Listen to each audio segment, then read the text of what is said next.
ഏതൊരു നാർസിസ്റ്റിക് ആയിട്ടുള്ള വ്യക്തിയും ഒരു റിലേഷൻഷിപ്പ് ഒരുപാട് കാലം മുന്നോട്ട് കൊണ്ടുപോകാൻ വേണ്ടിയിട്ട് ഉപയോഗിക്കുന്ന ഒന്നാണ് ഫ്യൂച്ചർ ഫേക്കിംഗ്. അതെ, നിങ്ങൾക്ക് രണ്ടുപേർക്കും ഇടയിലുള്ള ഇപ്പോഴുള്ള ഈ ഒരു പ്രശ്നങ്ങൾ, ഈ ഒരു ടോക്സിക് ആയിട്ടുള്ള എൻവിറോൺമെൻറ്റ്, ഇത് നിങ്ങൾ വേണ്ട എന്ന് വെക്കുന്ന രീതിയിൽ ചിന്തിച്ച് തുടങ്ങുമ്പോഴേക്കും ഫ്യൂച്ചറിൽ ഒന്നുകൂടെ ബെറ്റർ ആവും. നമുക്ക് നല്ലൊരു ലൈഫ് ഉണ്ടാക്കണം, നമുക്ക് അങ്ങനെ യാത്രകൾ പോകണം, അങ്ങനെയുള്ള കാര്യങ്ങളൊക്കെ ചെയ്യണം.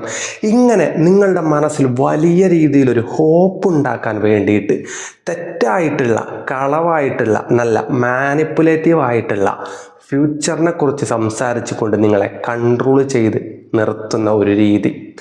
ഇത് നിങ്ങൾ എപ്പോഴെങ്കിലും ഒബ്സർവ് ചെയ്തിട്ടുണ്ടെങ്കിൽ, അനുഭവിച്ചിട്ടുണ്ടെങ്കിൽ ഒന്ന് കമൻറ്റ് ചെയ്യുക. ഇതുപോലുള്ള വീഡിയോസൊക്കെ കാണാൻ നിങ്ങൾക്ക് ഇഷ്ടമാണെങ്കിൽ ചാനലൊന്ന് സബ്സ്ക്രൈബ് ചെയ്ത് കൂടെ കൂടിക്കോ.